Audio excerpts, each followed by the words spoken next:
اس واسطے اسی جس دین دی میں گلاں کرنا وہ دین بڑا ڈاڈا ہے.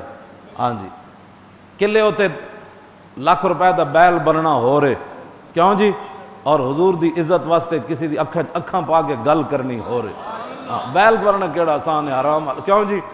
ہاں رشوت دے پیسے لوگوں کو بڑے, 2 نمبر مال دے پیسے لوگوں کو بڑے. ہاں جی میں تو ویکھ کے نا پریشان ہونا لوگوں کہ اس بندے نو کہو ہوتے کہاں خلیل و بنا, قربانی کے لیے یہ ایسے چڑھا ہو کر بیل پکڑ کے چل رہا ہے.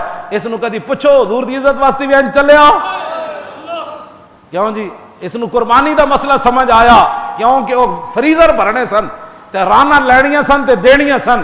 اینو مسئلہ قربانی دا سمجھ نہیں آیا, اینو گوشت دا مسئلہ سمجھ آیا کہ 4 دن رج کے کھانا ہے. قربانی کا مسئلہ اس کو سمجھ آیا, ناموس رسالت کا مسئلہ کیوں نہ سمجھ آیا, اس کو انسانیت کا مسئلہ سمجھ آیا, مسئلہ ختم نبوت کیوں نہ سمجھ آیا, اس کو انسانیت کا مسئلہ سمجھ آیا, اس کو جناب ناموس رسالت کا مسئلہ کیوں نہ سمجھ آیا. میں اسی بات پر پریشان ہوتا ہوں کہ قربانی کے لیے لوگ بڑے بڑے جانور خرید کے ٹہلتے ہیں اور ان کو لے جاتے ہیں, لوگوں کو دکھاتے ہیں یہ ہم نے خریدا. تو میں نے کہا کدی حضور کی عزت کے لیے بھی کسی کے سامنے گیا؟ یہ تو اس لیے تو دکھا رہا ہے کہ میرے پاس پیسے اتنے تھے میں نے یہ خریدا. اس کا تو دیکھنے والا جو کوئی نہیں ہوتا, اس پر تو ظاہری انعام بھی کوئی نہیں دیتا جو حضور کے لیے ایسے کرے. ہاں وہ تو مالک دیکھ رہے ہیں نا, اس کے لیے کبھی میں جڑے سنت ابراہیمی دے بڑے جناب تے حضور دی عزت دا انہاں نوں پتہ ہی کوئی نہیں, انہاں واسطے میں شعر پڑھن لگا. ہوتے کہاں خلیل و بنا کعبہ و منا. اعلیٰ حضرت کہندے نے حضور جناب خلیل اللہ کتوں ہوندے, منا کتوں ہوندا, کعبہ کتوں ہوندا. ہوتے کہاں خلیل و بنا کعبہ و منا, لولاک والے صاحبی سب تیرے گھر کی ہے. ہاں جے حضور تسی نہ ہوندے تو پھر کعبہ کتوں ہوندا, منا کتوں ہوندا, جناب خلیل اللہ کتوں ہوندے, قربانیاں کتوں ہوندیاں, جناب اسماعیل نو لٹایا کتوں جاندا. اے حضور تسی آئے تے ساریاں چیزیں مارز وجود چاہیے.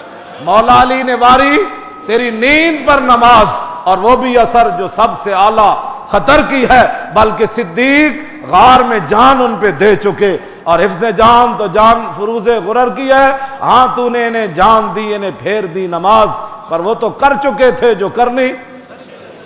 اگے اعلیٰ حضرت پھر کی گل کی تھی, ثابت ہوا کہ جملہ فرائض فروض معنی میں آج تک بیان نہیں کیتا.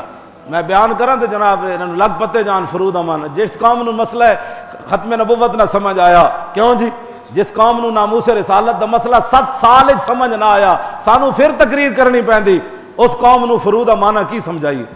ہاں جی بالکل ہے, میں تہاڈے پکی بات کر رہا. مسئلہ سمجھ آوے تو ایک لفظ نال بھی آ جاندا, ہاں جی نہ آوے تو 7 سال ساڑیاں تقریراں نہ بھی چھڈو جی ایویں مولوی لگا رہا.